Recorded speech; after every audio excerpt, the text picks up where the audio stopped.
أعوذ بالله من الشيطان الرجيم بسم الله الرحمن الرحيم رب اشرح لي صدري ويسر أمري واحلل عقدة من لساني يفقهوا قولي। আপুরা আলহামদুলিল্লাহ, আজকে থেকে আমরা ঈসা আলাইহিস সালামের জন্ম এবং এটার সাথে সম্পর্কিত পরবর্তী ঘটনাগুলো নিয়ে কথা বলা শুরু করব। এবং আপনারা এখানে আমার একটা অনুরোধ থাকবে যে আপনারা এখানে যদি আপনারা কোনো কিছু না বুঝেন বা স্টিল কোনো কনফিউশন হয় তাহলে প্লিজ গ্রুপে লিখবেন।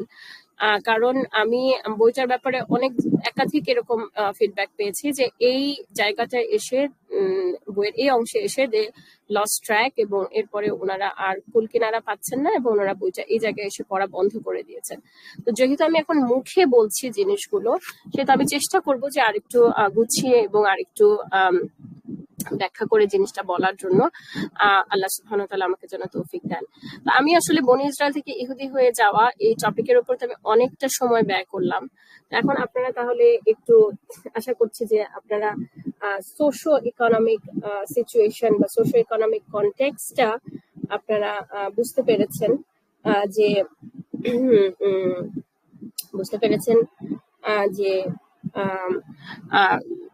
ইহুদিরা তখন আসলে কি অবস্থায় ছিল।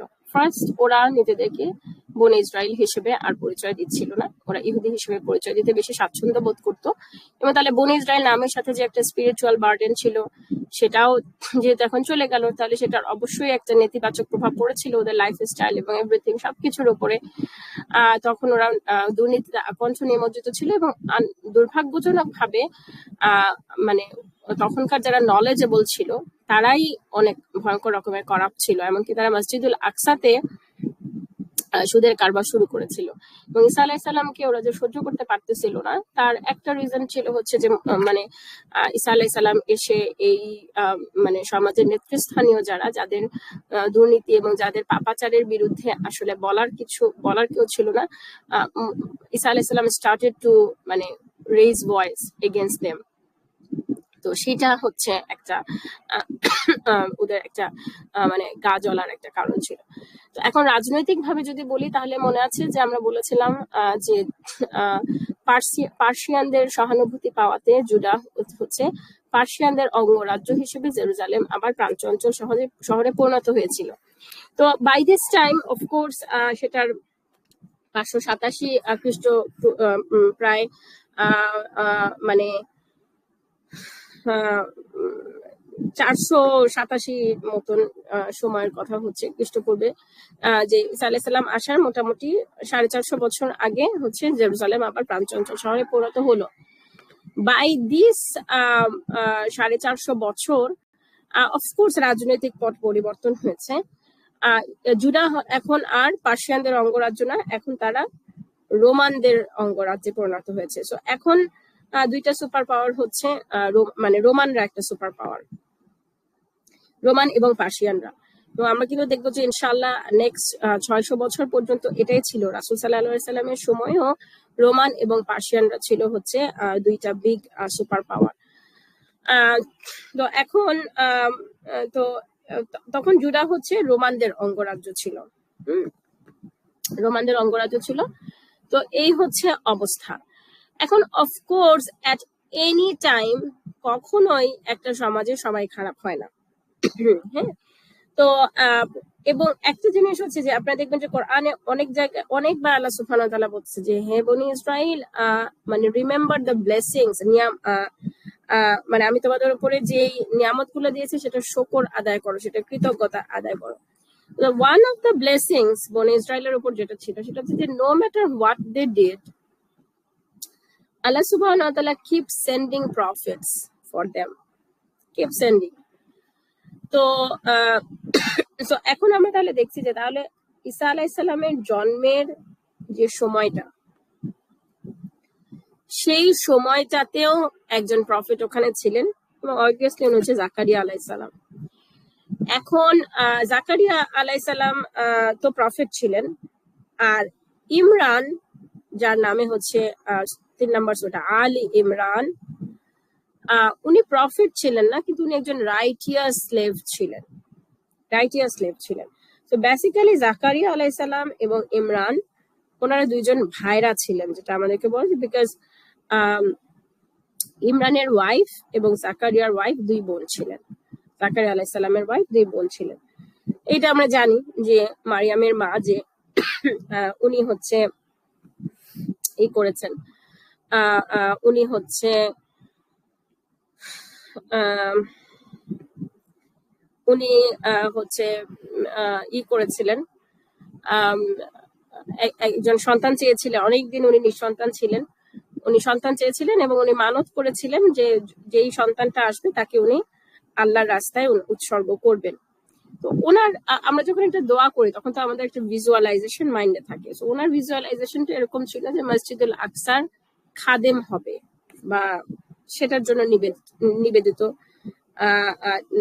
মানে নিবেদন করে দিবেন আর কি, ঠিক আছে, এই টাইপের।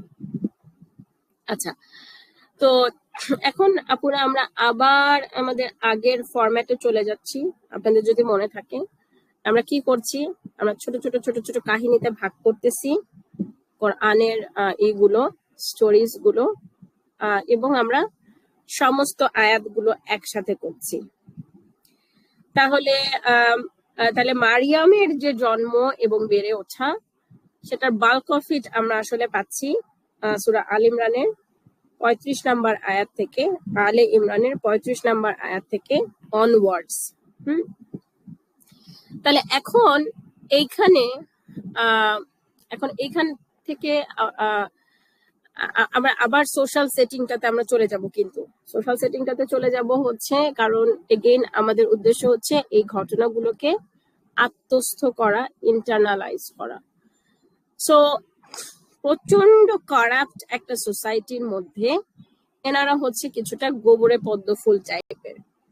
এবং এগেইন আমাদেরকে বুঝতে হবে যে জাকারিয়া আলাইহিস সালাম যখন দোয়া করছেন উনি বলছে যে আমার পরে আমি আমার কওমকে ভয় পাই, মানে উনি চাচ্ছিলেন যে কোনো একটা লিগেসি রেখে যেতে।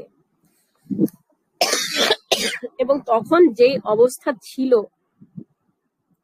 মানে উনি কোনো লিগেসি মানে উনি মনে করছিলেন যে একেবারে গনকেস হয়ে যাবে জাকারিয়া আলাইহিস সালাম মারা যাওয়ার পরে। কিন্তু ওনার যদি একটা নিজের সন্তান থাকে তাহলে উনি তাকে একটু গড়ে পিটে করতে পারবেন, বা মানে যখন সোসাইটি প্রচন্ড খারাপ থাকে তখন কিন্তু আমাদের মনে হয় যে আচ্ছা ঠিক আছে তুমি আমাকে একটা সন্তান দাও, আমি আমার মতন করে তাকে রেইজ করব। হ্যাঁ, এটা কিন্তু হয় আমাদের মধ্যে, সাইকোলজিক্যাল চিন্তা করে দেখেন। তো জাকারিয়া আলাইহিস সালামের এটা ছিল। সো জাকারিয়া আলাইহিস সালাম কিন্তু নিঃসন্তান, আর মারিয়ামের মা সেও নিঃসন্তান। এখন কিন্তু ওনার মাথায় ছিল হচ্ছে যে সন্তান হলে সেটা ছেলে সন্তানই হবে, কারণ মসজিদুল আকসার খাদেম হবে, তো সেটা তো মানে ছেলেই হতে হবে, এরকম ওনার একটা চিন্তা ছিল। এখন এই জায়গাটায় এসে আমাদেরকে কয়েকটা জিনিস মাথায় রাখতে হবে। সেটা হচ্ছে যে মা কেন হতে চাই, মা কেন হতে চাই। আমার এখন এটা পার্সোনাল, আমি নিজে যেহেতু একটা লম্বা সময় সেকেন্ডারি ইনফার্টিলিটিতে ভুগেছি, যেটাকে আমার মেয়ে হয়েছে আমাদের বিয়ে 6 বছর পরে, যেহেতু আমি জিনিসটা ফিল করি, the urge of being mother আমি ফিল করি। এখনই যে আমার মেয়ের বয়স 4.5 বছর, এবং ওর এখন আর কোনো ভাই বোন নাই, আমি ওকে পালতে গিয়ে আমার মানে মানে it's a very difficult challenge for me. সেজন্য এবার যখন আমি ওমরা করতে যাই তখন প্রচুর মানে এখন ইনফার্টিলিটির প্রবলেমটা এত বেশি যে প্রচুর মানুষ আমাকে বলছে যে আমি যেন ওখানে গিয়ে নেক্সট সন্তানের জন্য দোয়া করি। কারো জন্য তো স্পেসিফিক্যালি নাম ধরে দোয়া করছি, স্পেশালি যারা বাচ্চার মৃত্যু দেখেছে অথবা একাধিকবার মিসক্যারেজের সম্মুখীন হয়েছে। তাছাড়াও যারা মানে আমার খুব পরিচিত, এদের জন্য আমি দোয়া করেছি। কিন্তু আমি যখন দোয়া করি আমার মধ্যে না কখনোই, এটা আমার একটা প্রবলেম কিনা যায় না, আমার মধ্যে না কখনোই এই দোয়াটা আসে না যে আল্লাহ ওকে একটা নেক্সট সন্তান দাও। আমার কাছে মনে হয় যে just motherhood for the sake of motherhood এ কি লাভ। হ্যাঁ, মানে ইটস আ কন্টিনিউয়াস চ্যালেঞ্জ। আমার এক পরিচিত আপু, ওনার মনে হয় 4বার এরকম হইলো, সবগুলো কোনো কয়েকটা মিসক্যারেজ, কয়েকটা টার্মিনেট, একটা মনে হয় ওনার লাইফ রিস্কের জন্য টার্মিনেট করতে হয়েছে, আরেকটা হচ্ছে এরকম 5 মাসের সময় গিয়ে মিসক্যারেজ। মানে এত ট্রায়ালের মধ্যে থেকে আমি বলছি যে দেখেন আপু, it's the time, it's very important that নাও আপনি আপনার মাইন্ডসেট অ্যাবাউট মাদারহুডটা চেঞ্জ করেন। কারণ হচ্ছে যে এখন হয়তো মনে হচ্ছে কোনো মতে একটা বাচ্চা হইলে, মানে একটা ফুল প্রেগন্যান্সি হয়ে একটা বাচ্চা হাতে পাইলেই হলো। এখন আপনার চিন্তার দৌড় ওই পর্যন্ত হবে, নাম্বার 1। নাম্বার 2, এরপর but that's not the end. বাচ্চা হয়ে তো 2-3-4 বছর বয়সে আবার মারা যেতে পারে। সো মানে মানে দোয়াটা তো শুধু কোনো মতে একটা মা হওয়া না, এরপরে আবার সেই বাচ্চাটা পরে আরো বড় হয়ে পরে আবার অসুস্থ হইতে পারে।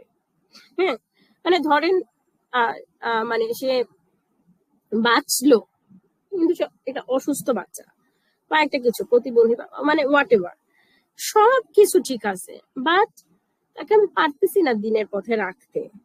মানে আল্লাহ মাফ করুক, যেন ওয়ান পয়েন্ট অফ টাইম না মনে হয় যে না হলেই বোধহয় ভালো হতো, সেরকম যেন না হয়। So it's very important. আমার এই লেকচারটা আজকে যারা শুনছেন তাদের জন্য, এখানে যদি কেউ থাকেন যে তারা ইনফার্টিলিটিতে ভুগছেন অথবা মাদারহুড নিয়ে পরীক্ষা দিচ্ছেন, it's very important to refresh the mind যে মা কেন হতে চাই, মা কেন হতে চাই, আমি মা হতে চাই। আলহামদুলিল্লাহ, এই একটা জিনিস আমার ক্লিয়ার ছিল when I made dua for motherhood, এবং এটা আমার কোরআন পড়েই ক্লিয়ার হয়েছে, এমন না যেমন নিজে থেকে ক্লিয়ার হয়েছে। আমার একদম আমার মানে আমার আমার 2016 আমার একটা মিসক্যারেজ হয়, এবং সেই মিসক্যারেজ হওয়ার পরে বেসিক্যালি আমি আবার শিকড় সন্ধানে রিরাইট করা শুরু করি। মাঝখানে আমার একটা পজ পড়েছিল। তো আমি তখন আবার চিন্তা করা শুরু করি যে না, আমি মানে তখন আমি মোটামুটি মানে কিছুটা আমি আশা ছেড়ে দিয়েছিলাম। আমার কাছে মনে হচ্ছিল যে না, আমি হয়তো বা মা হতে পারবো না, তাহলে সাদকায়ে জারিয়ার একটা দরজা আমার জন্য বন্ধ। তাহলে আমি এমন জ্ঞান রেখে যাওয়ার চেষ্টা করব যেটা পারপেচুয়াল সাদাকা হবে।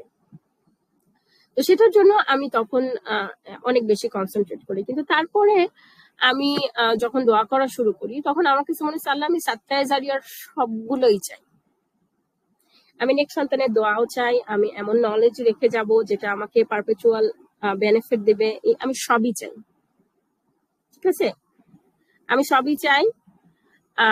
এইভাবে আমি দোয়া করছি। So always from day one আমার মা হওয়ার রিজন ছিল হচ্ছে সাদকায়ে জারিয়া। এবং সেজন্য আমি আমি যখন দোয়া করেছি, যার জন্য দোয়া করেছি, আমি বলেছি যে আল্লাহ, তুমি তাদেরকে নেক্সট সন্তান দাও, অফকোর্স দাও, নাম্বার 1। নাম্বার 2, আপনি তাদেরকে ঠিকঠাক মতন পালার তৌফিক দিয়ে। আমি নিজে যেহেতু খুব স্ট্রাগল করি আমার অ্যাঙ্গার ম্যানেজমেন্ট, আমার সবকিছু নিয়ে, বাচ্চাকে টাইম দেয়া, কোয়ালিটি টাইম দেয়া, বাচ্চাকে পড়ানো, তারবিয়া, আমার কাছে মনে হয় যে আমি এই তৌফিকটা চাই আল্লাহ সুবহানাহু ওয়া তাআলার কাছে। এন্ড নাম্বার 3 হচ্ছে তুমি এদেরকে উম্মার জন্য কোনো কন্ট্রিবিউটর বানাও।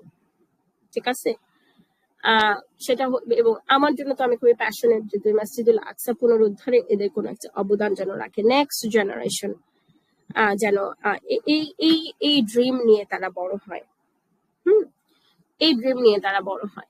সেই জন্য মা কেন হতে চাই এই পার্সপেক্টিভটা যদি ক্লিয়ার থাকে, তাহলে আপুরা অনেক প্রবলেম সলভ হবে। আমরা বাচ্চাকে যদি সাদকায়ে জারিয়া হিসেবে ভাবি, তাহলে এই যে সুবহানাল্লাহ, এই যে সন্তানের বিয়ের পরে স্পেশালি ছেলে বাচ্চাদের, নট নেসেসারিলি ছেলে বাচ্চাদের, মেয়ে বাচ্চাদেরও এই যে মায়েদের ইন্টারফিয়ারেন্স, তাবিজ করা, এই জাদু টোনা করা, মানে এই যে বাচ্চাটা হয়তো বা আমার হাত ছাড়া হয়ে গেল, ছাড়তে না পারা, তাকে তাদের সংসার করতে না দেয়া, সংসারে ইন্টারফিয়ার করা, নিজের একটা লাইফ না থাকা, জগৎ না থাকা, এত এত এত প্রবলেম ক্রিয়েট করে যে মানে আই সিনসিয়ারলি প্রে যে আমরা যারা যারা শুনছি আমরা সবাই যেন সাদকায়ে জারিয়ার নিয়তে মা হতে চাই, এবং দা লেসন দ্যাট মানে কোরআন থেকে আমরা এই লেসনটাই পাই। আচ্ছা, তো জাযাকুমুল্লাহু খায়রুন শোনার জন্য এতক্ষণ। আসসালামু আলাইকুম ওয়া রাহমাতুল্লাহি ওয়া বারাকাতুহু।